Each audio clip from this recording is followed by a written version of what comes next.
You work for a company named Attribute. So, Yes. and you're here because you are an agent for artists and creatives. Yes. And you're also here because I saw you on the street recently at a Twisted Metal TV show pop-up. Right. Right. Okay, Yeah. cool. I saw you there, and it made me realize that at least 3 people have come up to me in LA thinking I was you. Yeah, we And look a little similar. yeah. And my wife didn't agree, and actually that night she said, I was thinking about it. You do look like Matt. Hey everybody, welcome back to Clean Break, a podcast dealing with art and business, powered by Always Art. I'm your host, Matt Gondek. I also get a little bit of Neil Patrick Harris. I can see that. Yeah. Who do I get? I get the guy from Community, Joel McHale. Yeah, I get that too. Oh, you do? Oh, yeah, I bet you do. Yeah, I get that a lot. Okay, cool. Well, now that that's out of the way. By the way, so if for anyone listening who doesn't know what Twisted Metal is, it was a very popular PlayStation game where it was a bunch of vehicles running around destroying each other. That's now a show on Peacock. And the pop-up I saw you at, the main character is called Sweet Tooth. It's like this ice cream truck that's driven by this killer clown. Anyway, I posted a photo of the truck just on my stories. And the engagement was better on that photo than pretty much anything I've ever posted ever. Everyone's like, what? What is that? Where is that? Like, people were going absolutely nuts. I didn't think anyone even knew what Twisted Metal was. You have to send that to me so I can share it with the client. I mean, that's impressions, baby. That's that's success. good. Oh, that's a really good point. Yeah. I didn't even tag. I didn't even think I wrote Twisted Metal. I don't remember. This is getting off on a wrong foot. Anyway, so you're an agent and you work at a company and you're co-founder of a company called Attribute. So I think a lot of artists, they realize that things like agents and PR companies and all this stuff, they exist, but they don't really understand what it means to work with one. They don't really understand how to approach to try to get the attention of an agency. So I'd like to talk about that stuff, but maybe to begin, we talk a little bit about you. And so you are the co-founder of an agency. Yes. Correct. So first of all, what is an agency in terms of for a creative or a fine artist? What does an agency do? Yeah, so it's a talent management agency, basically. And so the job of the agency is to look after the careers of artists, strategically look after their business, work with them on securing new projects for them, and negotiating things that kind of come through. So just really negotiating on behalf of the artists for projects, for jobs, making sure they're protected contractually, doing all the business things, and trying to level up their careers. And each artist is going to be a little different. Some artists need help on the fine art side of things, selling canvases. Many don't. Some are focused in entertainment, some are focused in editorial, some are focused in brand. And so kind of like looking at each artist as its own business, being that partner to help make that business a success. Okay, fair. Another question, and I actually made this mistake when I saw you. I'd forgotten what you did. I said, you're an artist manager. Based off everything you just said, what is the difference between an artist manager and an artist agent? How do you differ? Yeah, I think there's a lot of overlap. I think there is. Especially depending on the artist, there's a lot of overlap. I think an agent primarily should be focused on closing deals and new business and creating new opportunities. Mm-hmm. Whereas I think a manager is a little bit more of an in-house, making sure no balls get dropped kind of situation. I mean, there is new business with that, I'm sure, especially depending on the manager. But I'd say that's the main difference, I would say. Yeah. Okay, fair enough. So let's talk about your company and how it came to be. So you're a co-founder of it. So I imagine you didn't just wake up one day and decide you're going to start an agency, right? So how did you become someone who can even start an agency? Yeah, I mean, I could go back pretty far, but I moved to New York. Let's see. Are you from here? No, I'm not. I'm from Southwest Virginia. Okay. So the middle of nowhere, beautiful. But I moved to New York in my 20s to play music and, to see all the things that New York can give you. And so as I was playing music, I had day jobs on the side, and one of the day jobs ended up being like a sales rep for like a real estate company. And a few years into that, a few years into playing music, and wasn't quite working with the music. And I saw that a company called Bernstein and Drewley was hiring for an illustration agent. I had no idea what that even was. Mm-hmm. And I went for an interview because it sounded intriguing. And they told me what it was. It was, it was a traditional role, illustration agent, this is 15 years ago. Okay. Meant, talk to art buyers at ad agencies, get projects for artists. And you've got this like Rolodex of artists, and go get them work. And so I walked in and I said, listen, I've been playing music my whole life. I manage my bands. We get gigs, and I'm also selling over here this real estate. And you smash them together, you get an illustration agent. And they hired me, and they probably shouldn't have, but they did. I like how you walked in this interview, say, "What is this?" and they still hired you. Yeah.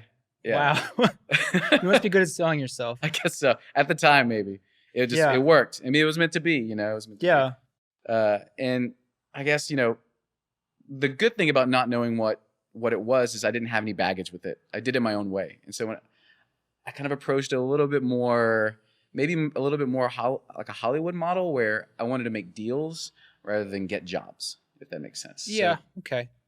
Actually, I get it, but I'm in this. Explain. What do you mean? So, rather than, it's a bit of like, how can I elevate the artist to make brands want to partner with them as artists? You were focused on exciting things, instead of like boring corporate stuff. That's it. And it just so happened to coincide with the rise of street art and muralists. Mm-hmm. And I got really into that. I loved it. It's so cool. So those things were kind of happening all together. And I found I was pretty good at it. And I just did it my own way. And things were going great. And I was getting the itch to start my own thing, being, be entrepreneurial and, to just build something new, create something. And so 4 years ago, a few of us broke away from that agency, created Atrbute. And did you steal your old clients? A few talent came across the road with this for sure. Okay. Yeah. But it's just, the talent that came, the artists that came would just follow us wherever we went because we were good partners, right? Yeah, got it. Okay. Yeah, the old agency wasn't super happy about that, but yeah, I would imagine they wouldn't be. C'est la vie. And yeah, so 4 years into it, I think we're like 16 people now. Oh, wow. Growing. I imagine you're based here in LA now. I'm based here. Me and my creative director are based here. Most everyone else is based in New York. Okay, got it. Okay. So your company really deals with, you guys do animation, you do illustration and audio, correct? Well, actually, let me back up. So there's basically 3 parts to the company. Okay. There's the talent management side, which is Atrbute, and that's looking after photographers, artists, looking after their careers in an exclusive way. There's the production company, which is Atrbute Studios, and that's animation studios and live action production. Okay. TV commercials, content. And there's Atrbute Labs, which is basically our mini ad agency, our creative agency, where we're coming up with ideas, pitching them to clients. And that ties into Twisted Metal because that was a Atrbute Labs project. Oh, got it. Okay. There was no artist attached to that, really. It was just Understood. an idea. Okay, got it. That sounds like the newest arm of the business. It is, yeah. Okay. But it allows it's risky, right? Because you're just pitching, you're just hoping things happen. Yeah, well, it came out organically. It's not like we just founded it because we wanted to do it. We started getting asked. Clients would say, hey, we did this last project together. I've got a new thing. Who would you recommend for it? And what should we do? Got it. And so almost asking me like I'm a strategist or creative director, in which I love. Yeah. It's a really fun thing to help a client solve.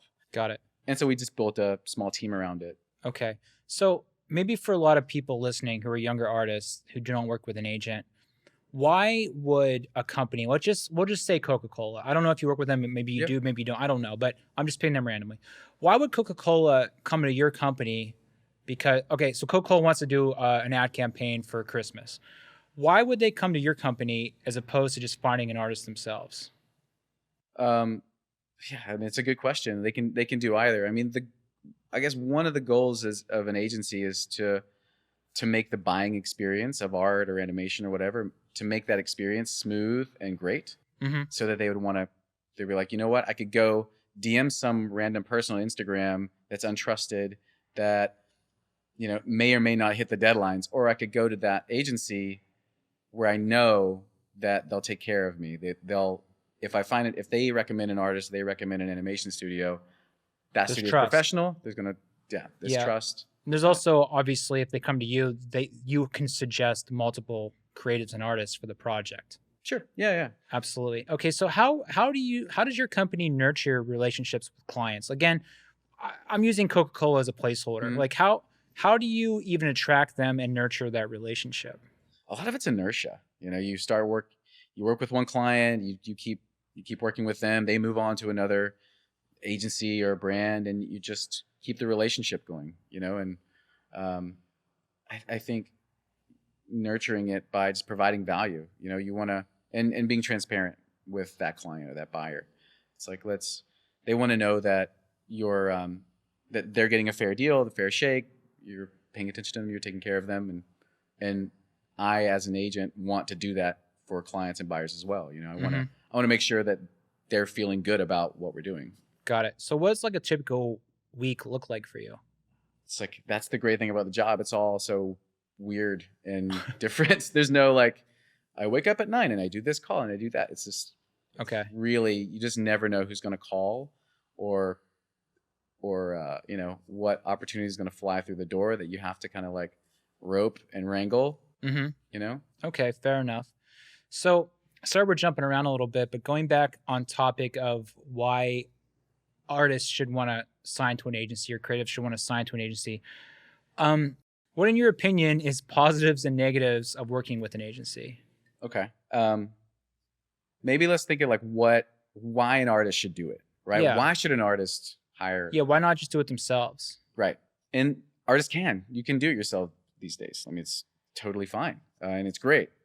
I think the perfect artist to join an agency or to find an agent would be one that has some traction, that's got some clients, it's starting to build some traction, you know, has some good fuel, some momentum, and they want someone to be gas to that fire. And I think in that sense, an agent is the perfect gas to that fire, you know, like new clients, new deals, like be able to turn down some of the less attractive projects or offers that are coming through and focus on the bigger ones that are going to build your career. And also, like, some artists are on an island, you know, you've got a team, but some artists are by themselves with a computer. So having kind of a partner, a sounding board, is also pretty valuable for a lot of artists. Absolutely. Yeah. I don't think that artists realize that, like, just having someone to bounce ideas off of and tell them when something looks good or doesn't look good is super beneficial. Or like come up with ideas, like, you know, you're working on something, a series, and you're like, yeah, I'm just going to put this out as prints. Well, like, what if you know, if it's based on, you know, SpongeBob, like, why don't we go to Paramount and get the SpongeBob license and release it officially? And maybe they'd want to, you know, kind of building out the ideas, just making the ideas bigger. Yeah. You know, thinking bigger. Like, I think that's a huge thing that I like to do. And I don't know that every agent does that, but it's a thing that I like to do. Got it. Yeah. So just going back to something you just said there. So basically, and this kind of applies the same thing we talk about a lot in this podcast in like the fine art world, getting a gallery's attention. Agencies are typically looking for artists that are already doing a lot themselves, and just they need to go to the next step. So I think a lot of young artists just think like they don't have any work, so they should get an agency. But, you know, the same thing about working with a gallery, like an agency, a gallery, their businesses, and they would much rather take a short bet on somebody that's already making money, doing things themselves, and then grow together, instead of just finding some lost cause or brand new person and trying to build something out of them. The worst thing you could say to an agent is, I'm not getting enough work. I need your help. Yeah. Like, okay. You don't have any traction. Like, you know, it's almost, you have to find that within yourself to find out what's going to make your work, you know, appeal to fans. Right? Yeah. Anything, I was actually going to ask you this later, but what are other things that kind of repel an agency that an artist might do? So that's a big one. just wanting an agent to bring new business in because you can't do it. Like that's something to think about. And I guess the next thing I would say, it doesn't work if an artist can't allow a partner in. Like I've seen it before when artists just keeps an agent at arm's length, doesn't let them know what's happening, you know, whether it's a print drop or a trip somewhere, or, you know, a gallery show, or inquiries. You know, some artists like to just be like, yeah, I got a DM from Gucci and I turned it down. You know, like, well, Without even talking to you. yeah, involve me in the conversation because we might be able to build it out. So Yeah. like, and some artists never get past that, and it's kind of a shame. It's hard to get past it. Yeah, I'll bet it's really, Like, really hard. It's hard. I mean, I've been working with my manager Andy for forever now. He's like my best friend, but when you're an artist, like the thing you make is what you're making. It's like so personal. And then trying to bring someone else in who, like, not that there's anything wrong with Andy and there's not anything wrong with you, but you guys are like money people, and it's, you like bring in this element of money to things. Sometimes it's so hard to talk about. It's uncomfortable, but it's how you grow a business. I get it. Like artists, you're selling yourself. You're selling you. Yeah. It's kind of so it feels weird to bring money into everything, but it's a business. How it goes. It's Yeah, just absolutely. how do you want to? Yeah, do you want to be an artist and grow your business and grow your career, or do you want to just, you know, Coast. draw at night, you know, and work a day job? Like, Yeah, totally. Do you guys find that you have, do people submit to work with you, or are you just finding people organically? I'm sure it's both, but maybe what's the majority? a lot of submissions, which is great. I love seeing it. I don't always get reply to people, unfortunately, but it's great. It's great to have submissions. The best is just it's organically. It's you know, artists that are already working with us that suggest us to work with their artist friends and suggest us to work with them, and it's just a good match. And to have an artist do that intro it makes so much sense because they know how it works and they know they are other artists. So it's generally a pretty surefire bet that it works really well. Yeah. There's a third party there to like talk to as well. Yeah. About, hey, I'm going to work with this agency. Like, what do you think? Absolutely. So I also like imagine, you know, whenever you sign a new artist that's never worked with an agent before, it's probably really hard that first couple months to like have them let their guard down a little bit and let you guys in, because like it is weird at first. So like I imagine like maybe when you started, well, you probably learned this back when you worked for that other company, but how to kind of nurture that relationship and kind of, not the word, I don't want to use the word finesse because that sounds seedy. I don't mean that, but like, you know, gain trust, you know, on both sides, because you have to trust them too, that they're not going behind your back and making deals without you. Right. I'm sure that happens all the time. The worst. Yeah. I mean, so it's an interesting challenge. I feel like I'm still learning it. Like the only thing that I can do is just be super honest with people and try to just be as transparent as possible and kind. And I feel like that goes a long way. Like that gets you 90% of the way there, I think. Yeah. The deals behind the back thing it's tricky. I mean, it has happened before and it just makes everybody look bad. Of course. You know, if Coca-Cola calls and they say, who do you have that has this style? And I say, well, you should work with this artist and here's why, and here's what they do. And they're like, oh, we're actually already talking to them. And it makes everyone look really bad. Yeah. Oh God, it makes you look foolish, doesn't it? Yeah. It's happened before and it's like the weirdest, the most awkward feeling in the world. And it makes everyone look bad. Like the client feels awkward, the artist looks bad. I get it. Show. So let's maybe talk about how, okay, I'm making up a person named IKEA I'm just gonna say IKEA furniture, but that's a thing. What's a fake name? It's so hard to come up with fake names. Jessica Shu. Okay. Jessica Shu. Okay. She's killing it. You know, she's doing her own work. Love Jessica. She needs to start growing. And you just signed Jessica Shu to work with your company. Okay. So how does that deal work? Like, is it a finite amount of time? Like, what are the things you discuss with them right off the bat? Like, how does the deal work with your company? So I think every company is different. Every agency is different. Some say you have to sign for 2 years or something like that. And I get why, because it does take time to get momentum going. We don't have a minimum term. We just have It's almost like an apartment, you know, like let's work together. We're going to agree that we're going to be exclusively repping you, Jessica.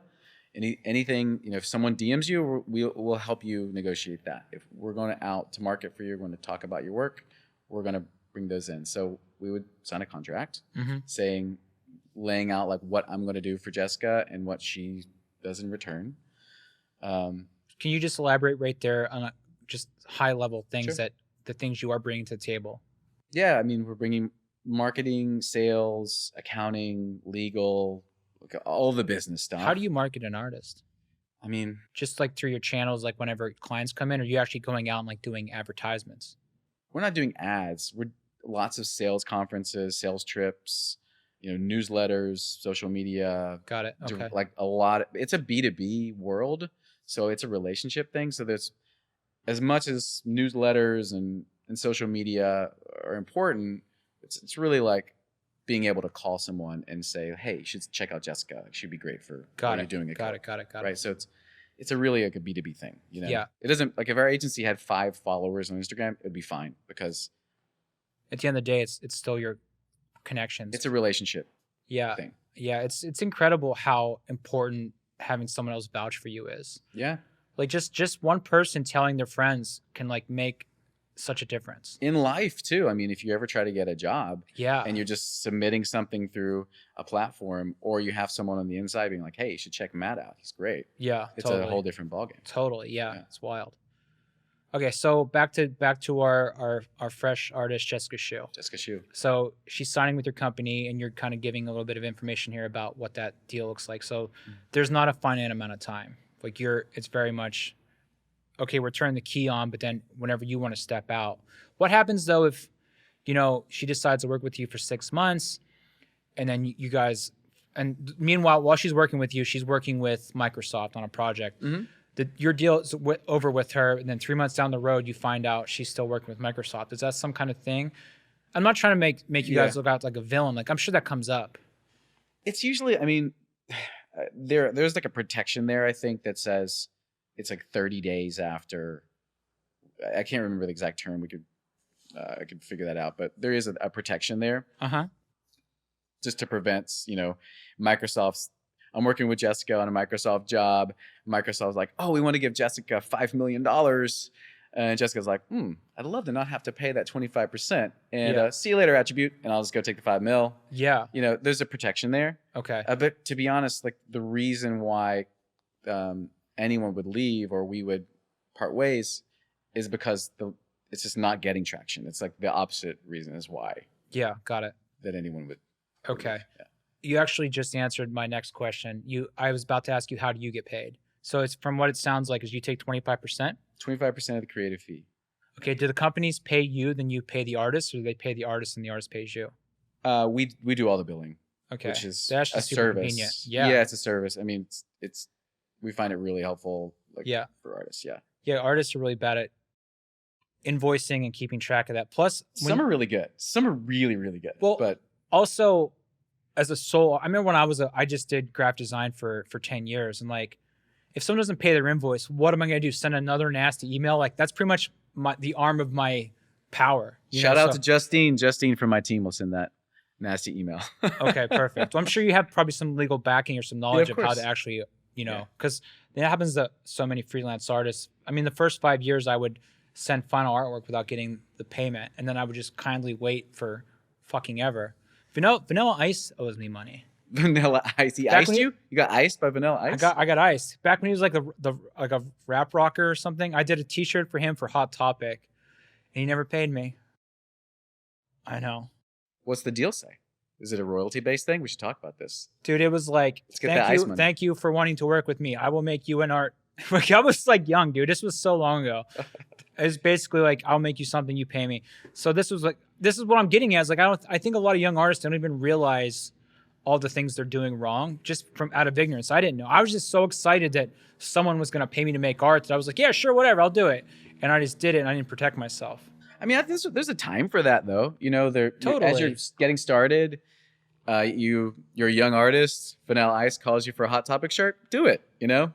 Do it for $1,000. I mean, you know. I did it for like $200. Well, technically I did it for nothing. So I didn't get paid. $200? Dude, I was an idiot. Okay. Yeah. I'm really dating myself with my vanilla ice shirt for Hot Topic sentence. I mean, this was like 15 years ago at this point. It was a Right. long time ago. Right. Yeah. Anyway, so okay, we talked about how you get paid. We talked a little bit about what makes a good agency, but let's talk about that some more. Okay. So, or you can make it fun and say what makes a bad agency and talk shit about other people. It's up to you. Whatever way you want to do it. I mean, a bad agency would be a lazy agency that just sits around and doesn't go out on your behalf. I think bad agencies would probably keep things, keep the money part from you, not let you see any of it. Bad agencies probably not treating your clients really nice, Okay. and the buyers really nice. Yeah, I guess there's probably a lot of bad agencies out there. I'm glad you brought that up because I feel like that's such a thing where, you know, as an artist or as a small business owner, when you bring on another company to kind of act on your behalf and speak for you, you know, obviously you guys have to make sure you guys sync up, but also like, how do you communicate with clients? Like maybe it's not how I communicate, you know, like, is that something that you discuss before you start working with somebody? No, but you can glean how someone Okay. communicates, Yeah. right? And I think it's just the dance, because like I would tailor my communication on a little bit more toward the buyer than toward the artist, Okay. because I'm my own entity, right? You know, I'm representing this artist and that artist, but I'm I'm representing myself and my agency. So if That's if a I good point. see that client's a little bit more formal, I'm probably not going to start with, hey Yo. dude, But if I've, hung out with a client for, for years and I go way back, then it's definitely more casual. So I think that's just it's just like the sales dance, I guess. Got The it. selling but not selling. Okay. Do you, just how we talked earlier about how artists would kind of submit to work with you, does your company submit to brands to like, hey, why don't you, Of course. how do you do that? Presentations, any sort of way, Just like cold emailing people, or is it just a lot of connections? Try to find it. You try to find warm introductions. If I'm not working with Coca-Cola, I'll see who in my network has, Uh-huh. and I'll be like, "Who'd you work with over there?" Like, let's, Got it. Is there like a certain genre that you think your agency is really good at working with? we do work with all because we do so many different things. Like we're all over the place, from brands to ad agencies to media companies. We do a lot of entertainment now, though. Okay. Like Twisted Metal. We do a lot of key art photography for movie posters. We do a lot of alternate movie posters, which is illustrated. We Yeah. do a lot of, like, whenever they're very rare, but whenever a movie poster is illustrated, we're often in the mix for that, Oh, which right is on. cool. Yeah. I find, and being in LA, I love that part of the job. I love working with the entertainment industry. Got it. Why? Just something you've always been into. I think it's more fun, right? Like, rather than rendering a product out and going through 10 revisions of that CG product, we're working on a Marvel movie, it's just cool. That's very cool. Yeah. We're wrapping this up, and this was the last question I thought of while I was coming up with questions for you, but just knowing myself and how sometimes I have to call Andy and Andy's my manager for everybody listening. I love Andy. He's okay. And he sometimes has to coddle me or babysit me or talk me off the ledge. How much of your time is spent, I don't want to say stroking the creative's ego, but our egos do need stroking. But also, like, okay, so Marvel hires Matt Gondek to make a poster for their new Guardians of the Galaxy thing. And you know that I spent a week making this poster, and you submit it to Marvel, and they're like, we don't like this. We need all these changes. And you come back to me, and now I'm like, MF this, MF that. I can't believe it. How much of your time is like, okay, just take a breath. Like, it's going to be okay. Like, do you do that yourself, or do you have like someone that does that for you? I imagine that's a big part of your job. Yeah. I wish I had someone to do that for me. No, it's part of it. Like you put a lot of heart and soul in that Guardians poster, right? And maybe it was on the client side. They didn't show the big boss or something, or maybe it was James Gunn at the end. It was like, you know what? We can't show Rocket's skull. Like, he didn't, you know what I mean? We can't do that. Uh-huh. And they just didn't show James until the very end, and it comes back to you, and you have to change it. And it's like, it's not great, but I find ways to make you happy with it. Like, listen, here's the deal. Like, they're going to give you an extra X amount of money because they realize that you have to go back in the process. There's ways to make you feel better about the whole situation. I think you do fight for the creative. You're like, of course. Okay, got it. Of course. I mean, that would be egregious to just be like, you know what, you have to change it. Sorry, James didn't like it. Yeah. I think that shows maturity in your company because you're not just a yes man for the. No, absolutely not. Yeah, that's great. Yeah, absolutely not. And I think and clients will respect it too. Like the fact that we know that it's outside the scope and we're not going to charge them $1 million for it. We'll just charge your time. Like it's going to take him an extra week to do this. And you got to pay him X. Figure each day is worth this. You have to pay at least this. Got it. I think 99% of clients understand that. And yeah, they're they human, get it. Right? So they get it. Of course, yeah. What are things maybe artists or creatives could do where they're not mature enough yet in their practice to find an agency to work with, but they're starting to think of like, oh, I should protect myself better. I should be making these moves, thinking about these things. What are things these people could start doing like today? It depends on who the artist is and what they're going after. Protecting yourself. Well, never sign a buyout or work for hire agreement. Always sign a license agreement. Keep your copyright. I think decide what kind of artist you're going to be. Like, are you going to focus more toward fine art and build up a collector base of prints and canvas sales, like kind of where your career is headed? Mm-hmm. Or are you going to like focus a little bit more on the commercial side? Are you going to really want to be like doing brand collaborations and that sort of thing? So like decide your focus, and just kind of go after one client at a time or one fan at a time if you're going to go for the fine art side. Got it. Where can people find you online, and where can artists and creatives submit to try to get your attention? Go to attribute.com. We'll put the link in the show notes. Oh, we will. Really, you're giving me work now. It's that's what they say on podcasts, right? Yeah, that is true. Yeah. It's spelled really weird. It's spelled ATRBUTE.com. Yeah, it's easy to find though. Awesome. That's it. Aaron, thank you so much for your time. I appreciate it. Thanks for having me. It's cool. Yeah. Talk to you next time. See ya. See ya. All right, everybody. I hope you enjoyed that. Maybe you have questions or opinions about what we talked about on this episode. Maybe you have your own questions about your art career or just looking for some advice. Shoot us an email and we'll answer your questions on a future episode. You can email us directly on our website, cleanbreakpodcast.com. And just a reminder that all our past episodes are available there, as well as a ton of free resources, guides, and tips on how to make more money with your art and get more people interested.